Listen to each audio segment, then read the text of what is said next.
TDP హయాంలో సగంలో ఆగిపోయిన అనేక ప్రాజెక్టులను తాము పూర్తి చేస్తామని చెప్పి అధికారంలోకి వచ్చిన జగన్మోహన్ రెడ్డి ప్రభుత్వము కేంద్రం నిధులు ఇస్తున్నప్పటికీ కూడా ఏ ఒక్క ప్రాజెక్టును పూర్తి చేయకపోవడానికి కారణాలేంటి? ఒకటి, చేతగాని పాలకుడు ఏం చేస్తాడండి? ఇప్పుడు మీరు కేంద్రం నిధులు ఇస్తా ఉంది, పూర్తి చేయటం లేదు అంటూ ఉన్నారు. అంటే దాంట్లో ఇప్పుడు సెంట్రల్ ప్రాజెక్ట్స్ ఎలా ఉంటాయంటే 60 to 40%, 50 to 50%, 70 to 30% ఈ విధమైన ఉంటాయి ప్రాజెక్టులు. ఇది బహుశా ఈ రాష్ట్ర ముఖ్యమంత్రికి, ఈ క్యాబినెట్లో ఉండే మంత్రులకు అవగాహన లేకపోవచ్చు. ఎందుకంటే వాళ్ళకి ఎప్పుడు కానీ ప్రతిపక్ష నాయకులు కుటుంబ సభ్యులను తిడదామా, ప్రతిపక్ష నాయకులపైన అక్రమ కేసులు పెడదామా అని మాత్రమే వీళ్ళ మైండ్లో ఉంటుంది. కాబట్టి రాష్ట్రం కన్నా వాళ్ళకి కక్షిష్టాదింపులు ఎక్కువ కాబట్టి బహుశా అవగాహన లేకపో ఉండొచ్చు. ఈ జగన్మోహన్ రెడ్డి గారి హయాంలో ఒకప్పుడు ప్రతిపక్షంలో ఉండేటప్పుడు ఈ జగన్మోహన్ రెడ్డి 2019 ముందుకు ఏం చెప్పాడు తెలుసా? ఏముంది, విభజన చట్టంలో వచ్చినటువంటి చంద్రబాబు అయినా కట్టేది, నేను కూడా కడతాను అన్నాడు. గతంలో చంద్రబాబు నాయుడు గారు ఆ రోజు ప్రతిపక్ష అధికారంలో ఉండేటప్పుడు కేంద్రం ఏవైతే మనకు రావాల్సిన వాటా ఉందో ఆ వాటా మొత్తం తెప్పించుకొని ఆ రోజు ఐఐటి కావచ్చు, ఐజార్ కావచ్చు, ఎయిమ్స్ కావచ్చు, అదేవిధంగా IIIT కావచ్చు, ఉర్దూ యూనివర్సిటీ కావచ్చు, సెంట్రల్ యూనివర్సిటీ కావచ్చు, ఇలాంటివి ఎన్నో కేంద్ర విద్యా సంస్థలు వస్తే వాటన్నిటికీ భూ కేటాయింపులు చేసి అక్కడ ల్యాండ్ అలొకేట్ చేసి అన్నీ ఇచ్చాడు, చేతిలో పెట్టాడు. ఎవరో చంద్రబాబు నాయుడు గారు. అవన్నీ చేతిలో పెట్టిన తర్వాత అన్ని కేంద్రం నుంచి నిధులు తెప్పించుకొని పనులు సగం పైన 90% వరకు కంప్లీట్ అయ్యాయి. ఈ జగన్మోహన్ రెడ్డి గారు వచ్చిన తర్వాత ఏం చేశాడు తెలుసా? కేంద్రం నిధులు ఇస్తా ఉంది కానీ ఖర్చు పెట్టడం చేత కాలేదు.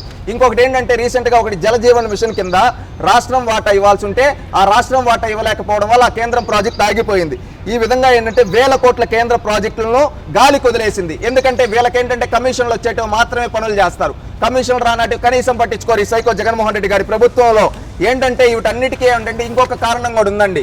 ఇప్పుడు ఐఐటి ఎవరు శంకుస్థాపన చేశారా అంటే చంద్రబాబు నాయుడు గారు శంకుస్థాపన చేశారు. ల్యాండ్ ఎవరు అలొకేట్ చేశారంటే చంద్రబాబు నాయుడు గారు ల్యాండ్ అలొకేట్ చేశారంటారు. అది పూర్తయిపోయింది అనుకో, ఎవరికి పేరు వస్తుంది?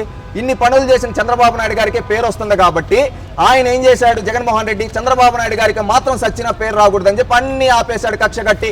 ఇలాంటి సైకో ఈ జగన్మోహన్ రెడ్డి. ఇంకొకటి ఏంటంటే పట్టణాల్లో ఈరోజు టౌన్లో తీసుకుంటే అండి ప్రతి ఒక్క ప్రాజెక్టుకి కేంద్రం నుంచి ఆర్థిక సంఘం నిధులు వస్తాయి. 15వ ఆర్థిక సంఘం నిధుల కింద రాష్ట్రానికి ఇచ్చిన నిధులన్నింటినీ దారి మళ్లించేశాడు, కనీసం వాటి ఖర్చు పెట్టకుండా. అది ఈ సైకో జగన్మోహన్ రెడ్డి నిజస్వరూపం.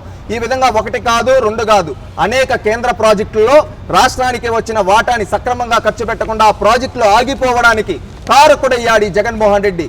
అందుకని రాష్ట్రంలో ఉండే ప్రజలందరూ ఆలోచించండి, రాష్ట్రం గెలవాలంటే జగన్ పోవాలి. ఎందుకంటే ఈరోజు రాష్ట్రం అప్పుల కుప్పలుగా మారింది. ఇంకొకటి, కేంద్రం నుంచి ఇంత సహాయం చేస్తూ ఉన్నా ఈయన కొంచెం ఖర్చు పెట్టుకుంటే ప్రాజెక్టులు పూర్తవుతాయి, దానివల్ల మన భావితరాలు బాగుంటాయి. కానీ ఈయన స్వార్థం కోసం ఏం చేశాడు తెలుసా?